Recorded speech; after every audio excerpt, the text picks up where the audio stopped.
All right, we are going to run through the process of switching from this blue filament to this glow-in-the-dark white filament. Notice that they're both PLA. You can see it right here on the side, PLA. You can also see it right here, PLA. It's very important to make sure you know what material you're switching to, because when you go to preheat, you need to select which one. So I'm going to go, this is the screen that I walked up to. I press the knob. I go to preheat, so I can slide this down. And then I select which material. It was PLA. So I'm going to go ahead and preheat to PLA. And it's going to heat up. In order to do this, for PLA settings, the default is 215.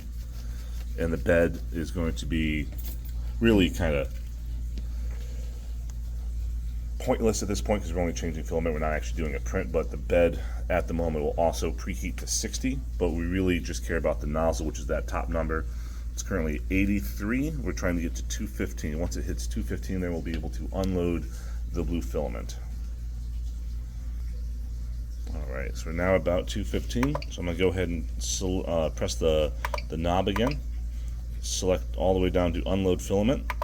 I'm going to unload it. It's going to move up to its unload position. As soon as it unloads it, make sure you pull it out. It's going to beep to let you know that it's ready to be pulled out. Make sure you pull it out immediately as prompted. Then I'm going to take this. It's very important to, there's a little nub there. Make sure that you cut this at a 45. So I'm going to take some pliers. Nash, can you go ahead and cut that at a 45? So that nub can get stuck inside. That's fine. Use that. Use that. Okay, got it. Okay, so scissors or pliers will work. Go ahead. So now we got a nice, crisp, about 45-degree angle.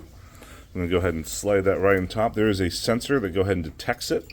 So it's just going to go ahead and pull it in. You can see it getting pulled. You're going to come down here and make sure that it changes color to the appropriate color. So you can see all that blue is coming out. And now we've switched to a beautiful glow-in-the-dark white, which is what we wanted. So now it's going to prompt us. Did the filament actually change color? I'm going to go ahead and say it didn't, so it keeps extruding. It'll come back. Even though it did, I just want to see what happens if you say no. It's just going to keep going. It's going to prompt you again. That's hot. Just be aware. It's going to prompt you again, and this time, yes, I am happy, and that's it. And now we're done, and we're ready to go ahead and start our print with this nice, beautiful glow-in-the-dark PLA.